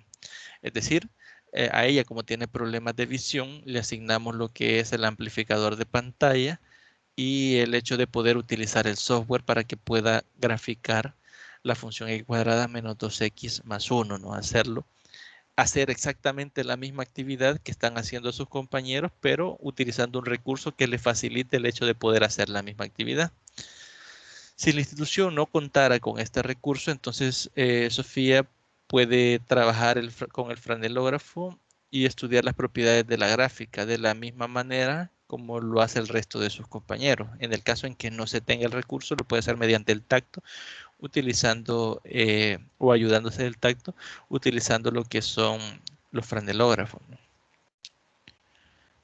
La finalidad de un recurso para estudiantes con necesidades educativas especiales es que el estudiante pueda realizar la misma actividad. Eso hay que tenerlo bien claro, que la finalidad es que pueda realizar la misma actividad que el resto de estudiantes y de esta manera asimilar el contenido estudiado, consolidando así un aprendizaje significativo. La tarea del docente es facilitar una mediación de manera que toda su clase se involucre en las actividades que realiza. Es decir, lo que buscamos es que todos los estudiantes puedan desarrollar la misma actividad en la misma forma, ¿no? Obviamente, a unos, en este caso, en el caso del ejemplo anterior, Sofía, se les brindaba lo que era el amplificador de pantalla para facilitarles, porque los otros no tenían esa necesidad educativa especial, ¿no? Porque podían hacerlo fácilmente únicamente con el franelógrafo, pero a ella sí se le facilitaba ese recurso para que la actividad que ella hacía con el amplificador de pantalla era equivalente o era exactamente la misma que la actividad que hacían sus compañeros con el franelógrafo. En este caso, la evaluación, en este caso los estudiantes dibujan la gráfica de algunas funciones dadas y analizan sus propiedades, ¿no? Esa sería la forma en que se evaluaría ese contenido. Ahora bien, ahí finalizaría lo que es la revisión del software. En el material ustedes van a encontrar otros recursos para estudiantes con necesidades educativas especiales. Por ejemplo, programas lectores de pantalla, magnificador de pantalla, mouse de bola, el puntero de cabeza, como el que les mostraba de la imagen de la serie que les recomiendo ver, el teclado, ¿no?, que vienen ya directamente para facilitar la escritura para estudiantes que tienen estas necesidades educativas especiales. Y aquí coloqué esta figura porque a mí me llamó la atención. De hecho, yo nunca desconocía la existencia, ¿no?, de este periférico, que es para que estudiantes puedan utilizar cierto software. Por ejemplo, ellos mueven la bola que aparece ahí como el mouse y escuchan la computadora mediante audio, les dice que están tocando. Entonces ahí pueden ellos clicar, ¿no? Es decir, es como utilizar la computadora, pero para estudiantes que tienen baja visión o tienen ceguera, ¿no? Entonces, en mi caso, bueno, la agregué acá para que la conozcamos. Como les menciono, en mi caso yo nunca he visto ni las impresoras Braille ni esta clase de periféricos. No sé si aún se utilizan, ¿no? Pero es bastante interesante conocer la existencia de esos recursos. Entonces, quizás mencionarles, ¿no?, que para estos recursos que están acá, también hay una propuesta didáctica similar a la que acabamos de revisar con el ejemplo de Sofía, ¿no? Pero por cuestiones de tiempo no se las anexé en la presentación. Ahí sería de que cada uno las revise, las analice, para ir aprendiendo, ¿no? Para ir reforzándolo, el contenido. Y pasamos a lo que son algunos medios didácticos. Sánchez en 2011 afirma que un estudiante tiene problemas de aprendizaje cuando existe una discrepancia entre su nivel de inteligencia y sus resultados académicos. ¿Qué quiere decir esto? Cuando hay una diferencia significativa entre lo que el estudiante domina, digamos, o que le permite dominar su inteligencia y los resultados que brinda. Entonces ahí puede que exista un problema. Para citarles un ejemplo, cuando yo iniciaba mi proceso de estudio en la licenciatura, yo recuerdo que tenía una compañera que estudiaba mucho. O sea, ella, digamos, 3 horas al día, 4 horas al día, dedicadas a estudiar, ¿no? Entonces, de todas las materias. Entonces, a veces ella llegaba con los ejercicios ya resueltos. Recuerdo que en geometría, por ejemplo, cada clase nos dejaban 10, 15 ejercicios propuestos. No era obligación hacerlo, pero si nosotros queríamos reforzar lo que estábamos aprendiendo, teníamos que ir y revisarlos e intentarlos hacer. Entonces, esa compañera que les menciono hacía todos esos ejercicios de todas las clases. Y a veces me llegaba y me decía, mira, como lo hiciste vos, así, así. A veces yo había hecho un par y ella los andaba hecho todos los días, pero a la hora de los exámenes, ella salía con notas de 3, 4 y yo salía a veces con 7, 6, ¿no? Y entonces, y ella se había preparado más para esos exámenes.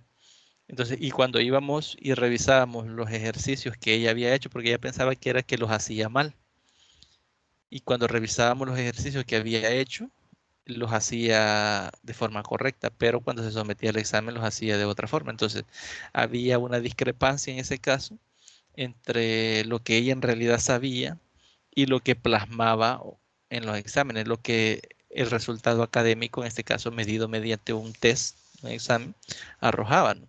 Entonces, aquí hay una discrepancia, ¿no? En este caso dice, el mismo autor defiende también 3 tipos de dificultades de aprendizaje, que son en este caso el bajo rendimiento académico, dificultades específicas de aprendizaje como la dislexia, la discalculia y trastornos con déficit de atención con hiperactividad, ¿no? Este último dice que es la hiperactividad, serán tratados en el apartado 3.2.2, ¿no? Entonces vamos a revisar lo que es el bajo rendimiento académico. El rendimiento académico hace referencia a la evaluación del conocimiento que adquieren los estudiantes en el ámbito escolar. En nuestro medio, por lo general, un estudiante con buen rendimiento académico se entiende que es aquel que obtiene las mejores calificaciones o que obtiene buenas notas, ¿no? En este caso, en las tareas asignadas o en los exámenes o laboratorios, ¿no? Que se les toman para poder extraer una nota, ¿no? A lo largo de un proceso de aprendizaje, ¿no? Que en este caso, si nos enfocamos en el nuestro, pues sería lo que es el desarrollo de este ciclo, ¿no? Sin embargo, las causas del bajo rendimiento académico pueden ser externas al estudiante, es decir, puede ser que no dependa del estudiante el que tenga un bajo rendimiento académico, y pueden combinarse con factores psicológicos como la poca motivación hacia el estudio, el desinterés, la distracción, la falta de apoyo en el núcleo familiar y hasta la subjetividad del docente cuando corrige, ¿no? De aquí entonces la importancia para el docente de no enfatizar solamente en la evaluación sumativa, que muchas veces es el error que cometemos, que únicamente realizamos evaluaciones mediante exámenes, ¿no? Que les asignamos un valor directamente numérico. Entonces, hay otra clase de actividades que se pueden desarrollar que pueden poner a prueba los conocimientos del estudiante, no necesariamente mediante un test, ¿no? Sino hay que considerar otras opciones de evaluación donde el estudiante pueda demostrar que ha asimilado los contenidos estudiados. Eso en cuanto al bajo rendimiento académico, ¿no? Ahora bien, ¿qué es la dislexia? La dislexia es un trastorno del lenguaje que se manifiesta con la dificultad para distinguir y memorizar letras, formar palabras y estructuras o frases. Lo que interfiere en la lectura y en la escritura, no directamente las personas que tienen dislexia. La dislexia es una de las dificultades de aprendizaje más comunes y si no se detecta a edad temprana, tendrá consecuencias negativas en todas las áreas curriculares del estudiante, ya que la mayor parte de los conocimientos que adquiere se adquieren a través de la lectura y la escritura. ¿Por qué? Porque si nos fijamos desde tercer ciclo, por ejemplo, para acá, o incluso desde antes, todos siempre tenemos que leer, ¿no? Y analizar lo que leemos, la escritura. Entonces, un estudiante que no se le detecte en su primera etapa escolar, por ejemplo, el problema de dislexia va a ir arrastrando esa deficiencia. Entonces, cuando llegue a niveles de educación media o universitarios, va a ser muy difícil recobrar todo eso que se ha venido arrastrando, ¿no? Esa deficiencia. Entonces, lo ideal sería detectarlo a temprana edad para poder corregirlo en la medida de lo posible y que el estudiante pueda aumentar lo que es su rendimiento académico. Davis, bueno, aquí no aparece el año, citado por Sánchez en 2011, afirma que el proceso de aprendizaje se estanca en el alumno disléxico en el momento de dar el salto del lenguaje oral al lenguaje escrito. Es decir, se estanca cuando tiene que plasmar sus conocimientos de forma escrita, ¿no? De igual manera, dice que en este tipo de estudiantes pareciera que la imagen prevalece frente a las palabras. Por ello se recomienda el uso de la computadora como elemento multisensorial. Es decir, en este caso, se recomienda que no se utilicen textos. Ya vimos que a ellos se les dificulta el hecho de poder, digamos así, realizar una lectura como tal de forma comprensiva. Entonces se les incentiva a través del uso de la computadora para estimular todo su sentido. Es decir, tenemos contenidos multimedia que podemos estimularlos visualmente y audiovisualmente. Entonces, incluso puede interactuar, como veíamos en el software anterior directamente si es en un contenido propiamente de matemática, ¿no? Tenemos también lo que es la discalculia, que Sánchez en 2011 afirma que el 25% de los alumnos con problemas de aprendizaje tiene problemas con el cálculo y la resolución de problemas. Y si a esto se le combinan problemas de lectoescritura, el porcentaje aumenta hasta un 50%. ¿Qué quiere decir esto? Que si solo tienen problemas en el cálculo de operaciones aritméticas, es un 25%, y si lo pensamos detenidamente, es un cuarto de toda la población estudiantil. Entonces, como docentes de matemática, que nos digan que el 25% de nuestros estudiantes tienen problemas de discalculia o de cálculo matemático, pues es para que nos asuste un poco, ¿no? Porque tenemos un reto grande, ¿no? Que agarrar ese 25% y poderlo llevar adelante, ¿no? Darle las herramientas para que puedan comprender los contenidos que en este caso sería nuestra obligación brindarles, ¿no?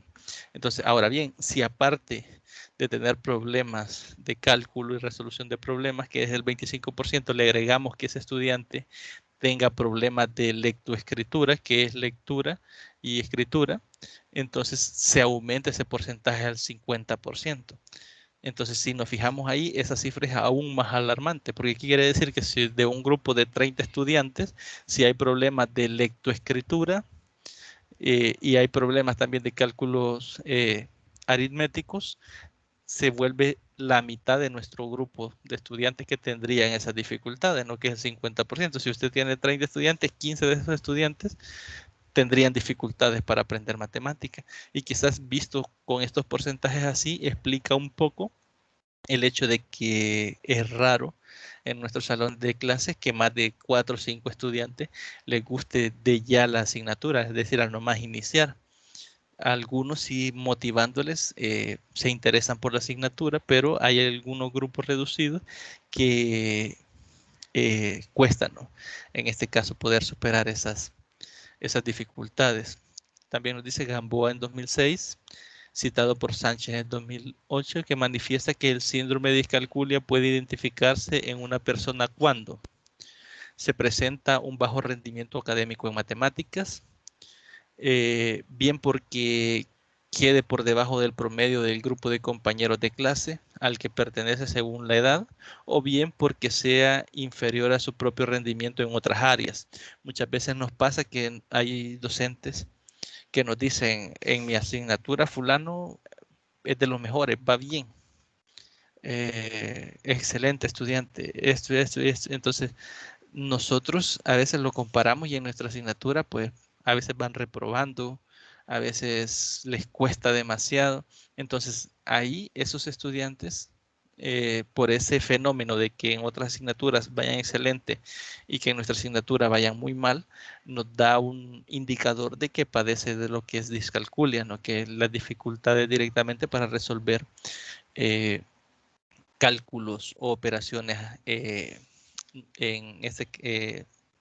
numéricas, ¿no? En este caso. Quizás mencionarles que en lo personal, ¿no?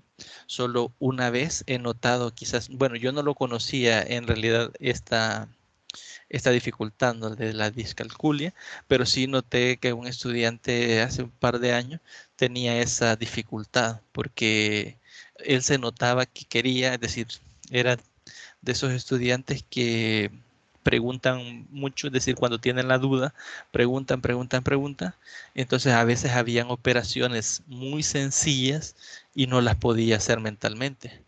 Por ejemplo, yo recuerdo una vez que le decía, no me acuerdo si era 3 menos 2 o 3 menos 1, algo así era la resta. Entonces, el procedimiento algebraico lo había desarrollado bien porque era una ecuación lineal, entonces él llegaba despejando la variable, le quedaba 3 menos 2 o algo así, 3 menos 1, no recuerdo, pero era una resta sencilla.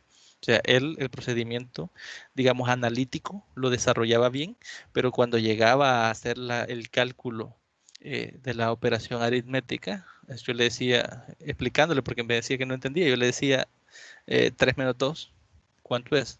Yo no le quería dar la respuesta, yo quería que la encontrara, entonces, no sé, me decía, no sé, y agarraba la calculadora. Y para operaciones sencillas, por muy sencilla que fuera, siempre utilizaba la calculadora.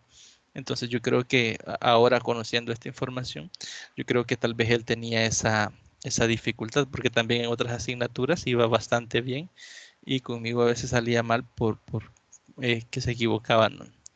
Directamente en los desarrollos de los problemas. Entonces, es bueno que como docentes conozcamos todos estos factores para que si algún día se da el caso, podamos detectar, ¿no?, la dificultad y podamos pensar en cómo solventarla directamente. Luego tenemos lo que es el déficit atencional o déficit de atención, que es un trastorno que se relaciona con la capacidad de las personas para prestar atención. Y los que lo presentan tienen dificultades para concentrarse y a veces para controlar su conducta. Muchas veces, a veces notamos estudiantes que decimos, pasó una mosca y ya lo distrajo, ¿no?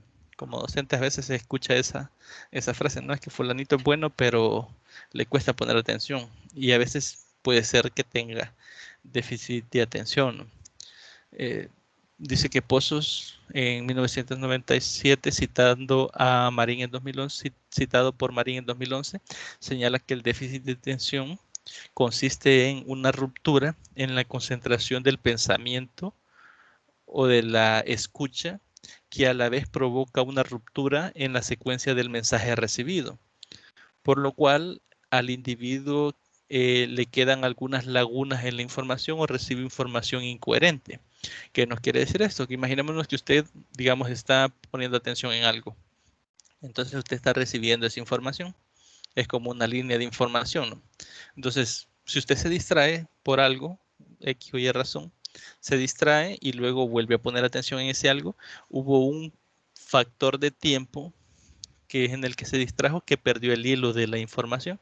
Entonces, al final lo que va a tener van a ser pequeños fragmentos de información que no constituyen un conocimiento, es decir, no se tiene toda la línea de conocimiento que debería de tenerse porque no prestó atención durante todo el proceso. Entonces, eso es lo que ocurre con este padecimiento, ¿no? Con este déficit de atención. Entonces, los estudiantes con déficit de atención presentan ciertos comportamientos en su conducta. Por ejemplo, tienen problemas con priorizar a qué hay que ponerle atención, no pueden estar sentados por largos periodos de tiempo, se distraen fácilmente ya que por los estímulos del exterior o por sus propios pensamientos, y todo esto repercute por lo general en su rendimiento académico. Es decir, se distraen con cualquier cosa, por decirlo así, y cuesta que pongan atención en algo específico y no pueden estar sentados mucho tiempo. A veces, quizás ese es un indicador que podemos tomar en cuenta, aquellos estudiantes que solo a cada rato se levantan o que andan de un lugar a otro, no dentro del aula, puede que tengan déficit de atención y esa sea la problemática que se esté enfrentando. Marín en 2011 señala 4 características que presentan los estudiantes con déficit de atención. Primero, la falta de atención y la distractibilidad. Son los que no pueden concentrarse en solo una cosa y no prestan atención. Y vemos, por ejemplo, la imagen, ¿no? Una niña que el niño de atrás está prestando atención y tal vez ella viendo a la ventana pensando algo, ¿no? Entonces se distrae con mucha facilidad. También suelen ser impulsivos, tienen dificultades para pensar antes de actuar y no miden las consecuencias. Y aparece a veces un niño jalándole el pelo a una niña, ¿no? O un niño con un lápiz puyando al que está delante o al que está atrás o haciendo algo, ¿no? Pero no está prestando atención. Número 3, dificultades para lograr recompensas a largo plazo. No pueden trabajar por periodos largos, sino que por periodos cortos de tiempo. Y cuarto punto, sobreexcitación. Tienden a ser emocionales e hiperactivos. No pueden estar quietos por largos periodos de tiempo. Y vemos, por ejemplo, en la imagen hay un niño, ¿no? Que está dormido, que está con una cerbatana tirando papeles, que está viendo algo, que está gritando y es el mismo niño, ¿no? Es decir, hace muchas cosas para distraerse, ¿no? Para no prestar atención y está demasiado excitado y tiene que hacer algo, ¿no? Por eso es que suele ser hiperactivo y hacer diversas actividades en el transcurso de unos breves minutos. Tenemos ahora lo que son la población inmigrantes, que como les mencionaba al inicio, en El Salvador es mínima la población inmigrante que desea estudiar en otro país, estudiar en el país, que sería nuestro país, por las condiciones del sistema educativo y los avances en términos de educación que se han tenido. Surge en forma inversa, es decir, los estudiantes de nuestro país quieren ir a estudiar a otros países, entonces ellos se convierten en estudiantes inmigrantes, ¿no? A realizar sus estudios al exterior, ¿no? En diversos países y en particular habría que considerar el modelo de Costa Rica, el país más cercano con estándares de calidad según comentarios, mejor que el nuestro. Costa Rica actualmente alberga una gran cantidad de estudiantes de nuestro país, ¿no? Más que todo cuando son estudiantes que quieren sacar alguna maestría, es decir, se gradúan de la licenciatura y quieren estudiar alguna maestría que no está en nuestro país, entonces se piden a veces becas o lo más usual es encontrarnos con estudiantes que se vayan a esos países directamente a estudiar. Para los estudiantes con necesidades educativas especiales por su condición de inmigrantes, el sistema educativo costarricense tiene que considerar en el currículo el entorno de la procedencia de estos estudiantes, es decir, de dónde vienen, ¿no? Para saber sus creencias, sus valores, sus costumbres y todas esas manifestaciones de arte que los identifica de sus lugares de procedencia. Ahora bien, a veces en matemática nos encontramos de que de un lugar a otro varían las palabras, no solo tal vez en matemáticas, sino que en todo aspecto. Por ejemplo, hay palabras que en Honduras significan una cosa, aquí significan otra, en México otra, por ejemplo, la palabra cholo. En México, hola, no sé si alguien iba a comentar algo. Yo era acerca Sí. de la forma de hablar de cada lugar. Sí. Por ejemplo, en Honduras, yo conozco que hay lugares que, vaya, le dicen a las charamuscas que nosotros conocemos acá, les dicen topoillo. A la soda le dicen fresco y la soda para ellos es el royal que se le pone al pan, el polvo de hornear. Esa es la soda para ellos. Sí, sí, de hecho a eso es que estamos haciendo referencia, que a veces de un país a otro, incluso dentro de nuestro país, de un municipio a otro municipio, cambian los significados de las palabras. Entonces, a veces para estudiantes inmigrantes, se tiene que saber la procedencia, es decir, qué entiende por cada una de esas palabras, esos conceptos, para poderlos orientar de una mejor manera. Entonces, aquí nos da un ejemplo, ¿no? Dice, por ejemplo, si se trabajan con fórmulas notables en un grupo donde existan estudiantes que provienen de otras nacionalidades, es recomendable que se exploren conocimientos previos y vocabularios matemáticos, como por ejemplo las palabras monomio, binomio, trinomio, constante, entre otros. Podría ser que los terminología utilizada no sea la misma en Costa Rica que en nuestro país, ¿no? Entonces ellos tendrían que visualizar eso primero, identificar si es o no es lo mismo para el estudiante que es estudiante migrante, ¿no? En este sentido es importante utilizar recursos como fichas como las que se muestran en la figura que tenemos ahí abajo, en la cual se pueden diseñar por los mismos estudiantes, ¿no? Con la debida supervisión del docente, que ahí se ha elaborado la ficha y tenemos lo que es un monomio, lo que es una constante, lo que es un trinomio, lo que es un binomio, y aquí decimos esto es un polinomio y esto se reduce a monomio, ¿no? Entonces esta ficha sirve para que el estudiante migrante identifique los términos y verifique que efectivamente significa allá lo que significa acá, ¿no? Para que no haya mayores confusiones en un futuro. Como mencionaba la compañera, a veces palabras, por ejemplo, decía charamusca, no significa lo mismo. Si vamos, por ejemplo, a Honduras y nos dicen y utilizan la palabra con la que se refieren a charamusca y nosotros no sabemos qué significa, no vamos a saber si responder sí o no, ¿no? Entonces, cambia el lenguaje y no solo cambia en el sentido coloquial, sino que también en el sentido académico.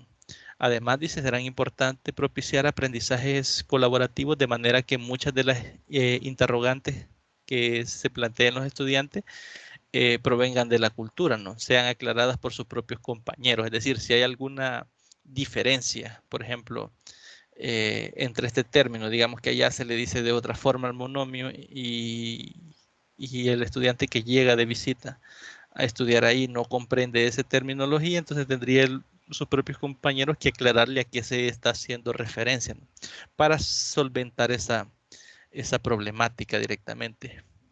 Y como último punto, tenemos los estudiantes talentosos.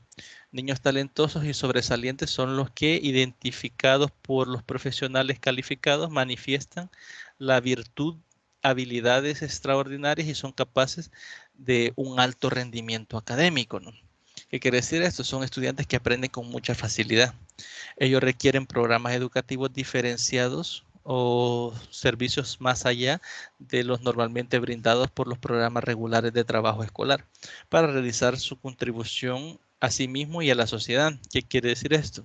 Que nosotros no debemos delimitar a esos estudiantes talentosos, ¿no? Es decir, debemos de buscar las herramientas que potencien ese talento y así poder generar o contribuir al desarrollo de nuestra sociedad, ¿no?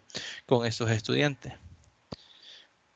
Ahora bien, de igual manera, Clark en 1997, también citado por Marín en 2011, señala algunas características que poseen los niños talentosos en el área cognitiva. Algunas de ellas son, número 1, posee gran cantidad de información debido a que tiene un alto nivel de retención. Número 2, posee un nivel de comprensión avanzado.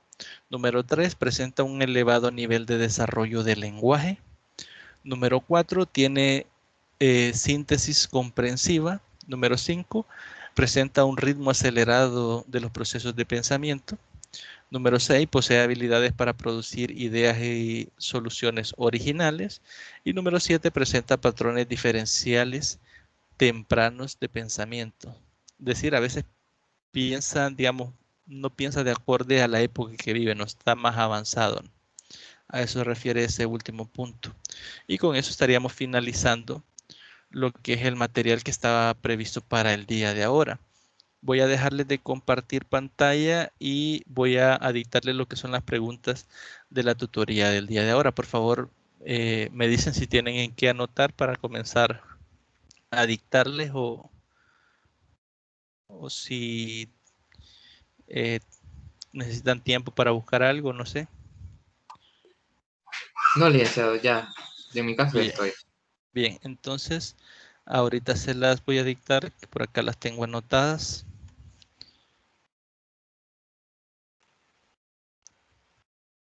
Bien, la primera pregunta dice, ¿Qué criterios tomaría en cuenta? ¿Qué criterios tomaría en cuenta en la elección de un medio o recurso didáctico? Ajá. Perdón, es que se escuchó cortado, no le escuché bien. Bien, ¿qué criterios, la primera pregunta, qué criterios tomaría en cuenta para la elección de un medio o recurso didáctico? ¿Qué criterios tomaría en cuenta para la elección de un medio o recurso didáctico para estudiantes con necesidades educativas especiales? Para estudiantes con necesidades educativas especiales en la enseñanza de la matemática. Repito, primera pregunta, ¿qué criterios tomaría en cuenta en la elección de un medio o recurso didáctico para estudiantes con necesidades educativas especiales en la enseñanza de la matemática? Esa sería la pregunta número 1. ¿Me confirman por favor si la lograron copiar bien para dictarles la segunda o se la repito? Sí, licenciado, yo ya. Vuelve a repetir, por favor. Bien, la repito entonces nuevamente. Bien, pregunta 1. ¿Qué criterios tomaría en cuenta en la elección de un medio o recurso didáctico para estudiantes con necesidades educativas especiales en la enseñanza de la matemática?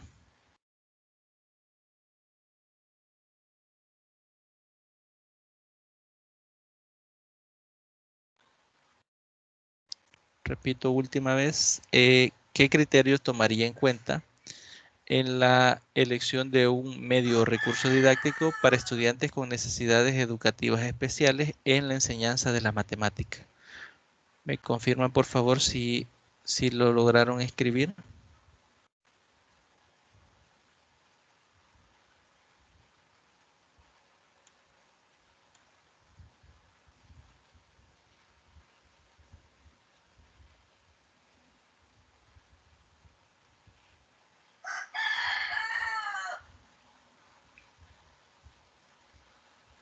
En mi caso, sí, ya. Bien. Pregunta número 2. ¿Qué estrategias metodológicas y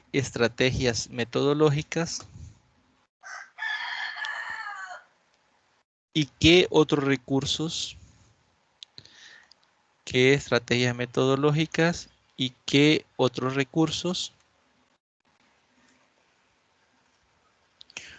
utilizaría usted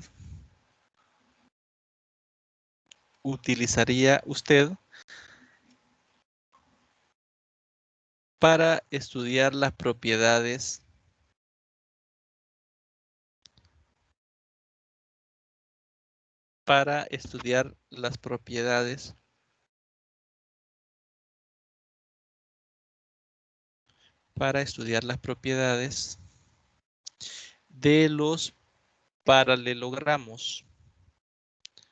de los paralelogramos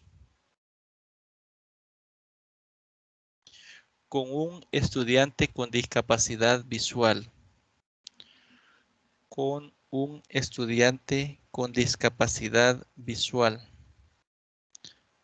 Repito nuevamente, pregunta número 2.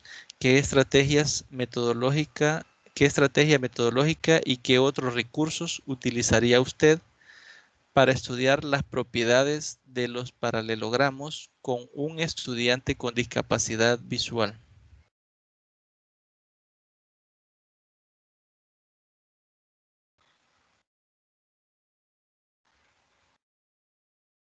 No sé si me confirman si la copiaron bien o si se la repito nuevamente.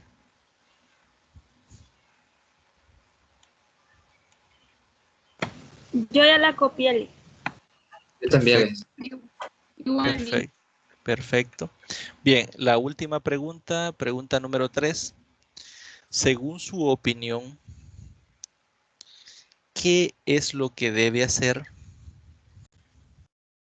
Según su opinión, ¿qué es lo que debe hacer un profesor de matemática para atender según su opinión, ¿qué es lo que debe hacer un profesor de matemáticas para atender a estudiantes con discapacidad auditiva? Según su opinión, ¿qué es lo que debe hacer un profesor de matemática para atender a estudiantes con discapacidad auditiva? Repito nuevamente, según su opinión, ¿qué es lo que debe hacer un profesor de matemáticas para atender a estudiantes con dificultad auditiva?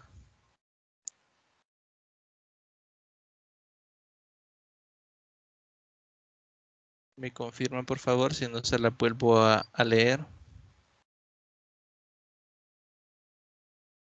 Ya está listo. Perfecto. No sé el resto si lo lograron copiar. Sí, licenciado. Perfecto. Bien, entonces, no sé si hay alguna consulta o duda sobre los materiales o algo que deseen preguntar. Les dejo el espacio para que puedan hacerlo. Si no, pues quedaríamos hasta acá. En mi caso, solamente preguntarle lo que le había preguntado por mensaje acerca de las notas en el expediente, de que usted me había respondido de que era Sí, solo la... sí, Entonces son era eso. porcentajes. Sí, eso era. Sí. Sí, es que ahí ya están aplicados en porcentaje. Eh, por ejemplo, la nota del taller, si no me equivoco, cada taller vale el 5% y cada informe después del taller también vale el 5%. La única nota... ¿Hola? Perdón, tengo una duda respecto a lo del video que vamos a hacer. Sí, dígame. ¿Es necesario que empleemos siempre el recurso que utilizamos en la tarea anterior o se puede usar otro? ¿O tiene que ser definitivamente el mismo? Es que como es con base a la tarea 1, que es el guión, debe de ser ese recurso. Vaya, es que esa duda tenía. Sí, Pero vaya, en mi caso, yo el recurso que usé, podría hacer otro, el mismo, ¿verdad? Pero hacerlo nuevamente porque se me sí, dañó el que había hecho. sí, es que ahí como es la selección, sí, la misma interrogante tenía creo un compañero que utilizó la Ujú. pizarra. Sí puedes volver a elaborar el mismo recurso. Ahí no hay ningún Vaya, problema. vaya. Sí. Bien, no sé si alguien más tiene alguna pregunta. Licenciado, con respecto al taller de mañana, no le había podido confirmar, pero sí, en cuanto al recurso que está ahí habilitado para el taller, no tengo ningún problema para accederle, solamente quería... Perfecto, gracias por informar. Sí, si alguno tiene alguna problemática, por favor en el transcurso del día escríbame que yo voy a tratar de solventarla para que el día de mañana estemos listos, ¿no? A las 9 para que puedan desarrollar la guía. Gracias por informar. No sé si alguien más quiere informar algo, comentarlo, preguntar algo.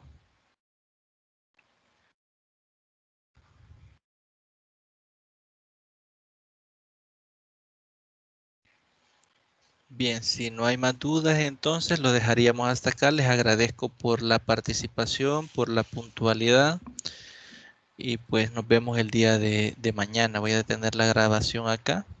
Cualquier cosa me pueden escribir, como les mencioné, en el correo electrónico o en cualquiera de los medios habilitados que yo con gusto voy a tratar de darles solución.